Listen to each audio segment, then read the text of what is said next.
No niin, tervehys. Tää on nyt kakkososa. Mä en varmaan nyt viitti näitä editoja yhteen, enkä varmaan saakaan. Ennen YouTubessa mun tietääkseni oli semmoinen rajoitus, että jos ei ole paljon näyttökertoja, niin sinne voi tehdä vain 15 minuutin videoita, joten tässä nyt tulee sitten tää loppupätkä. Mutta tää on tosiaan suoraan jatkoa tolle edelliselle videolle, minkä mä tänne lataasin.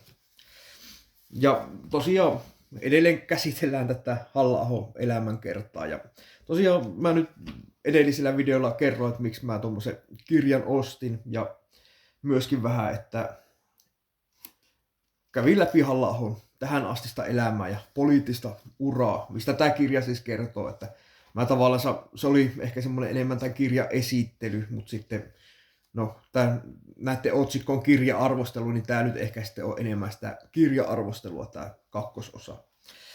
Niin, enpä minä nyt osaa tätä sen kummemmin arvostella niin kuin tämän kielellisiä ansioita. Minusta se oli ihan hyvin kirjoitettu ja selkeä sananen ja sitä oli mukava lukea. Ja se on kyllä aika myötäsukainen Halla-aholle, että ei siinä nyt itse olisin löytänyt paljon enemmänkin kritiikin aihetta häntä kohtaan, mutta kyllä mä olen, että mä siltikin nyt mieluummin luen tuollaista, niin kuin, missä Halla-ahon, mä en tiedä oma ääni, mutta ainakin hänelle myötämielinen ääni. Ja kyllä se nyt vähän Halla-aho itsekin pääsee esille, kun sitten semmoinen tarkoituksellinen loanheittokirjallisuus, niin se ei mua ehkä oikein kenestäkään poliitikosta ole ikinä kiinnostanut. Minusta se on aina ollut jotenkin, varsinkin jos se on vähän semmoista henkilöön menevää, niin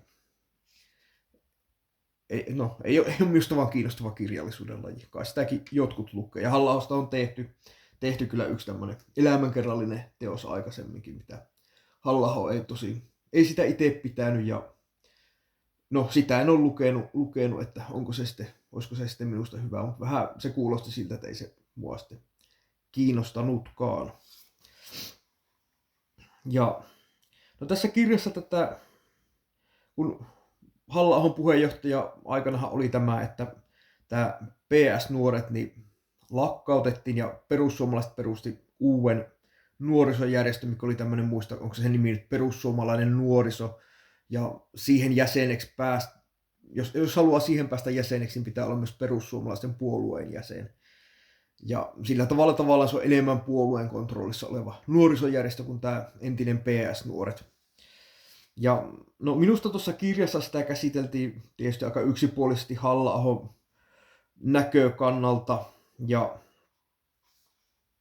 siinä myöskin kehuttiin, tai Halla-aho itse mainosti näitä nykyisen hallituksen, eli tämän Orpon hallituksen maahanmuuton kiristyksiä.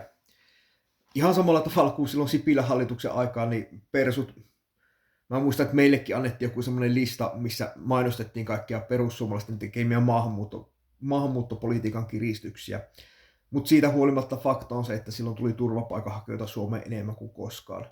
Nyt taisi olla vuonna 2024, kun Suomeen tuli maahanmuuttajia enemmän kuin koskaan. Ja olisin ehkä itse, tai ylipäätään kaipaisin persuilta, mä tiedän, että se politiikassa on aika vaikeaa, mutta jonkinlaista itsekritiikkiä siitä, että onko tuo hallituskausi nyt mennyt ihan hyvin. Et peruseen aika lailla kärkiteema on kuitenkin maahanmuuton kiristäminen, ja sitä on tehty, ja tehtiin sitä varmasti jossain määrin Sipilänkin hallituksessa, mutta onko se kiristäminen riittävää, jos kuitenkin heti ensimmäisenä hallitusvuotena tulee uusi maahanmuuttoennätys. Nyt maahanmuutto-ovissa on tosiaan jonkin verran saatu rajoitetuksi, mutta sitä tulee siltikin vielä nyt, kun mä tätä teen. Nyt on 2026 alkuvuosi ja 2025 tuli myös hyvin paljon maahanmuuttoa.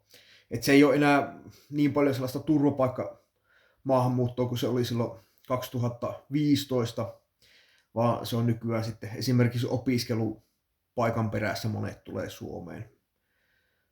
Suomeen ja puhutaan työperäisestä maahanmuutosta samaan aikaan, kun Suomessa on nytkin tällä hetkellä yli 10% työttömyys ja hyvin, hyvin huono työllisyystilanne ja muutenkin meidän koulutusjärjestelmä on aika pahasti sakannut. Niin itse toivoisin, ja toivon jo silloin kun olin PS-nuorissakin, ja siksi se oli yksi semmoinen syy, miksi mä sitten tavallaan en sitten jatkanut persuissa enää, että sitä maahanmuuttoa, se ei ollut tarpeeksi radikaali, että maahanmuuttoa ei tiukennettu tarpeeksi ja niistä Soinin ajan virheistä ei otettu mitenkään opiksi Persuissa, että semmoinen sama populistinen politiikka jatkuu siinä puolueen johossa. Persussa on kyllä edelleenkin ihan hyvää porukkaa, ja kyllä mä tavallaan joissakin asioissa Halla-ahokin arvostan, mutta kyllä minusta Persut saisi olla maahanmuuton suhteen paljon tiukempia, että todella saataisiin vähennettyä maahanmuuttoa ja lisättyä paluumuuttoa, ja tietysti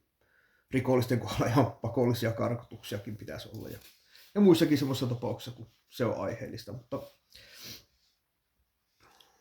joo.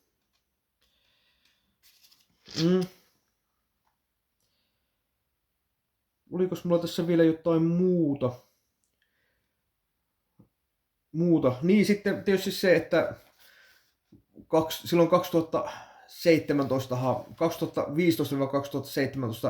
Persujen kannatus romahti, ja se osittain liittyi siihen suureen turvapaikanhakijamäärään, mutta myös siihen, että siihen aikaan Persuissa oli paljon tällaista ehkä, niin kuin minä itsekin nyt tavallaan tämmöinen pienen ihmisen asialla oleva ja taloudellisesti ehkä vähän enemmän vasemmalle kallistuvaa porukkaa. Sitä Persuissa nyt on ollut paljon vähemmän. Ja se on tosiaan jäänyt pois aika pitkälti. Ehkä onhan siellä varmaan vielä jonkin verran näitä vanhoja vennomolaisia vanhoja demareitakin. Mutta sitten suurin syy, miksi tavallaan Persut ei ole nyt kyykännyt kannatuksen osalta niin paljon kuin silloin 2017, niin minusta on se, että perussuomalaiset on nykyään vakiintunut puolue. Eli vähän niin kuin vaikka SDPkin, niin eihän se SDPnkään hallitusyhteistyö varsinkaan joskus takavuosina aina ollut niin hirveä vasemmistolaista kaikkien mielestä, tai ainakaan se ei ollut semmoista niin kuin pienen ihmisen asialla olemista, mutta monet ihmiset äänesti demareita, kun oli tottunut siihen, että ne aina äänestää demareita, ja niiden poliittinen identiteettikin tavallaan oli se, tai on ollut se, että ne on demareita. Niin samalla tavalla nykyään on paljon ihmisiä, jotka poliittinen identiteetti perustuu aika paljon siihen, että ne äänestää persuja. Ja semmoista tavallaan, ketkä identifioituu tämmöiseen puolueeseen kovin vahvasti, niin ne nyt äänestää sitä puoluetta sitten aina. Monesti teki se minkälaista politiikkaa tahansa. Niin sen takia persut on nyt tämmöisilläkin maahanmuuttajamäärillä, mitä nyt on ollut, ja tosiaan näillä kovilla leikkauksillakin, mitä on tehty, niin säilyttänyt aika ison osan kannatuksestansa. Mä en tiedä, oliko sitä kirja-arvio enää, mutta se ehkä tähän tämmöisenä loppukaneettina vielä tähän videoon. Mutta joo, siinäpä tämänkertaiset aiheet ja asiat, ja ensi kerralla taas sitten jotakin muuta. Se on moro!